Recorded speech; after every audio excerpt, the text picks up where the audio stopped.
Okay, so let's dive in. Today, we're really unpacking some foundational ideas, concepts that genuinely still shape how we see the world. And once you grasp them, they really can change how you look at everything, from the price of bread right through to what money actually is. Our source for this deep dive is Carl Menger's, seminal work, Principles of Economics. That this isn't just like an important book, it's really the cornerstone of what we call the Austrian School of Economics. F.A. Hayek, the Nobel laureate, he actually said the Austrian school's unique position is, quote, entirely due to the foundations laid by this one man. That's quite something. Really is. And our mission today, basically, is to explore Menger's core concepts, because his approach gives us this surprisingly intuitive way of looking at things, how we value stuff, why we trade, what money even is. It's often overlooked, but it's all rooted in, individual human action. We want to uncover that underlying logic. Okay, so Menger kicks things off with what he calls the causal realistic approach. That sounds a bit academic. What does he actually mean by that? Is it about grand theories or? It's actually about getting back to basics, really. Menger was quite emphatic that everything follows the law of cause and effect, and he firmly believed this applied just as much to human economic activity. So instead of, starting with abstract models, he looks at how individuals actually behave, what causes them to act, what are the effects. It's about understanding those real-world cause and effect chains in the economy, building it from the ground up based on observation and individual logic. I see. So less about a bird's eye view and more about how everyday choices add up. Okay, so from that perspective, how does he define something as basic as a good? Because normally we just think of goods as, useful stuff. Yeah, he's more precise. For something useful to actually be a good, in Menger's view, 4 things need to line up. First, there has to be a human need. Second, the thing must have properties that can satisfy that need. Third, and this is crucial, we have to recognize that connection, that cause and effect link between the thing and satisfying the need. And fourth, we need the power, the ability to actually direct that thing towards satisfying the need. Think of his example, the bread we eat, the flour, the grain, the field. All those are goods because they link causally back to satisfying hunger.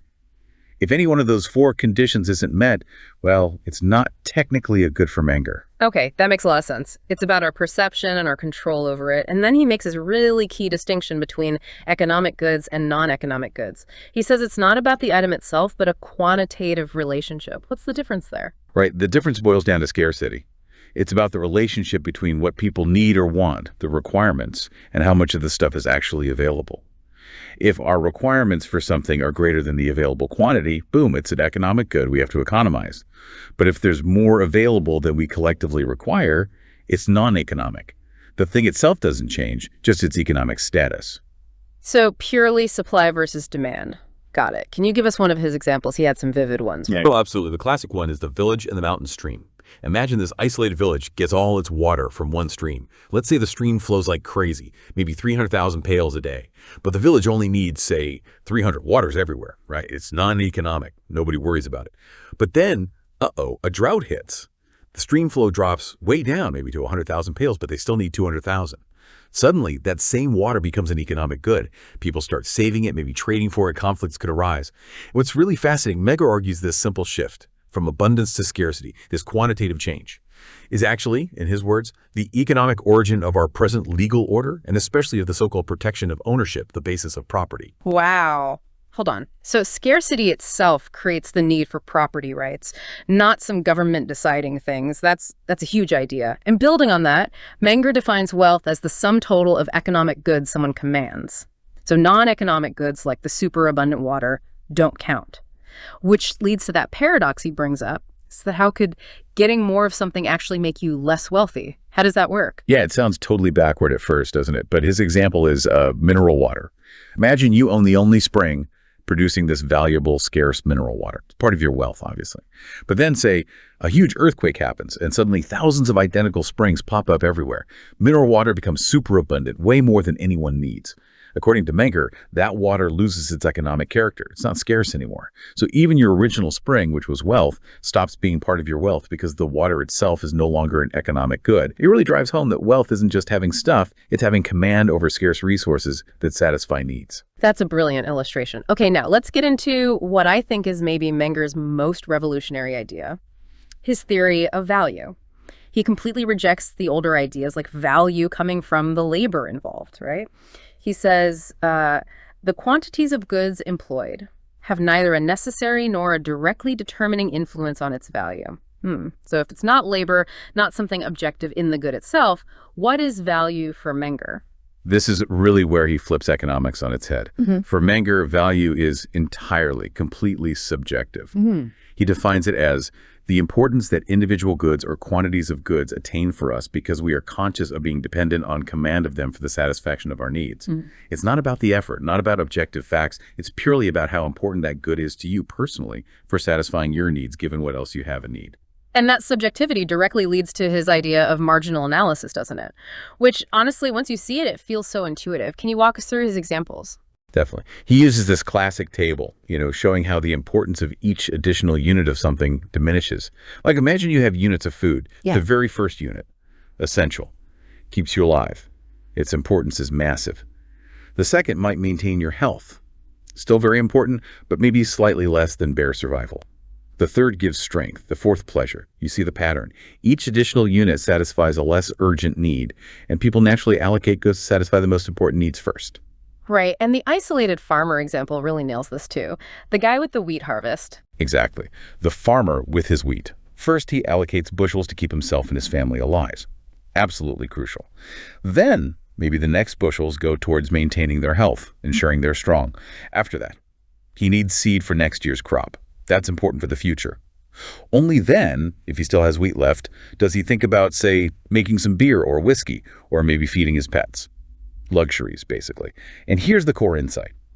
The value of any single bushel of that wheat to that farmer isn't based on the most important use, but on the least important satisfaction that would be lost if he lost that one bushel. The marginal use. Precisely. It's the value of that last, least important need that a unit satisfies.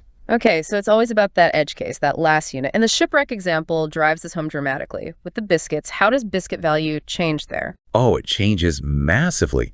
When the voyagers have barely enough biscuits to survive, like just enough to keep them alive until rescue, each single pound of biscuits has, as Menger puts it, the full importance of maintaining his life. Losing one could be fatal, immense value. But now imagine they stumble upon a huge stash, thousands of pounds of biscuits. Suddenly having one more or one less pound, it barely registers. That marginal pound might have extraordinarily small value and perhaps no value at all, because losing it doesn't threaten any important need. It's such a powerful way to show value isn't fixed. It depends entirely on the quantity available relative to the needs being met. Which explains the whole diamond water paradox, right? Water is essential for life, but often cheap or free. Exactly. Well, diamonds are useless for survival, but incredibly expensive. It's all about the margin. We usually have abundant water, so the marginal value is low. Diamonds are incredibly scarce, so even though they satisfy less vital needs, their marginal value for someone who has water covered is very high. It also helps explain why we sometimes mess up when valuing things, doesn't it? Make choices we regret later. Yes, Menger was quite realistic about that. Yeah. He acknowledged that people can overestimate the importance of things that give intense but fleeting pleasure, and maybe underestimate the value of things that contribute to longer-term well-being, even if they're less exciting moment to moment. It's human nature, really. Our psychology, our bias towards the present, plays directly into our economic choices. It's a very human element in his theory. Fascinating stuff. Okay, so we've covered goods we consume directly, goods of first order, he calls them. What about the stuff used to make those goods? The flour, the tools, labor. How do goods of higher order fit in? Right. That's the next logical step. And it's fundamental to understanding production and capital. Menger explains that the goods character, the very nature of these higher order goods, is derived from the lower order goods they help produce. Meaning, the value of raw materials or machines or specialized skills isn't inherent in them at all. Their value depends entirely on the expected value of the final consumer good they contribute to creating. As Menger puts it, the value of goods of higher order is always and without exception determined by the prospective value of the goods of lower order in whose production they serve. So if nobody wants the final product, say bread, then the flour, the oven, the baker's time, they all become effectively worthless for that purpose. Value flows backwards from the consumer. Exactly. It flows upstream, so to speak, from anticipated consumer satisfaction. And Menger really stresses the role of time in all this, doesn't he? Oh, absolutely crucial. He points out that the transformation of goods of higher order into goods of lower order takes place in time. It's not instantaneous. Think about it. Clothes for spring are made in winter. Doctors train for years. Complex production takes time. People constantly plan for future time periods.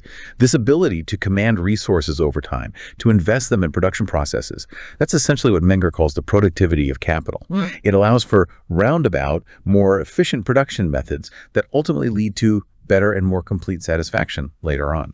And connecting this back, he also talks about complementarity, right? Like you need more than just flour to make bread. Yes, exactly. You need flour, but also salt, yeast, water, fuel for the oven itself, labor.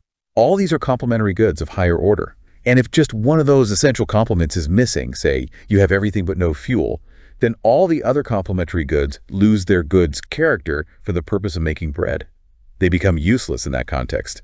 This interdependence is vital, even in our complex modern economies where different people specialize in producing different complementary parts. One missing link can break the chain. Okay, so if value is subjective, different for everyone, based on needs and scarcity, and production takes time and requires complementary goods, how do people ever agree to trade? How does a price emerge? Does he think there's some objective exchange value after all? No, he absolutely rejects that idea.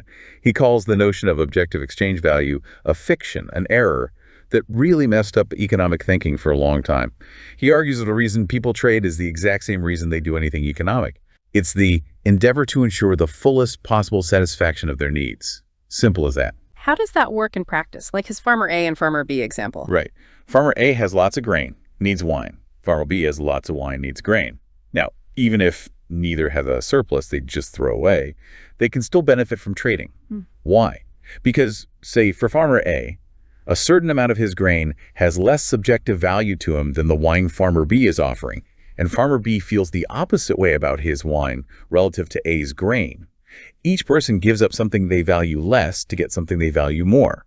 Both expect to be better off to increase their overall satisfaction. That's the driver. So trade isn't about exchanging equal values. It's about exchanging unequal subjective values to achieve a mutual gain. Wow. Prices, then, are just, what did he call them? Incidental manifestations? Yes, incidental manifestations of these activities, symptoms of an economic equilibrium between the economies of individuals. Prices aren't the point of exchange. They're an outcome of individuals trying to satisfy their needs through exchange. They reflect those subjective valuations meeting in the market. So how does a specific price actually form, then? He talks about the limits of economic exchange.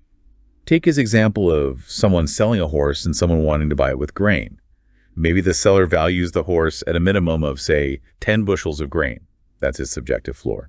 The buyer values the horse at a maximum of maybe 80 bushels, his subjective ceiling.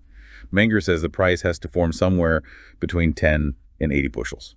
Anywhere in that range is economically possible. He argues no economic causes whatsoever rule out any price within those subjective limits. Where it actually lands depends on bargaining skill, how many other buyers and sellers there are, and so on. And he also touches on use value versus exchange value. Most things have both, but the economic value is whichever one provides the more important satisfaction to that individual. Exactly, like his example of a poor person selling jewelry. The jewelry might have high exchange value, it fetches a good price, but the food they can buy with that money has a much higher use value for them right then. It always comes back to maximizing subjective satisfaction. That's the core principle running through it all. Okay, so tying this all together, subjective value, scarcity driving economic character, trade based on mutual subjective gain. How do we get from that to something like money, which seems so universal and, well, kind of objective? Did someone just invent it? Menger argues strongly against invention or government decree. He sees money's origin as entirely natural, emerging spontaneously from individual self-interest in facilitating trade. The absolute key concept here is marketability, or you could say saleability. Marketability, how does that lead to money? Well, think about pure barter.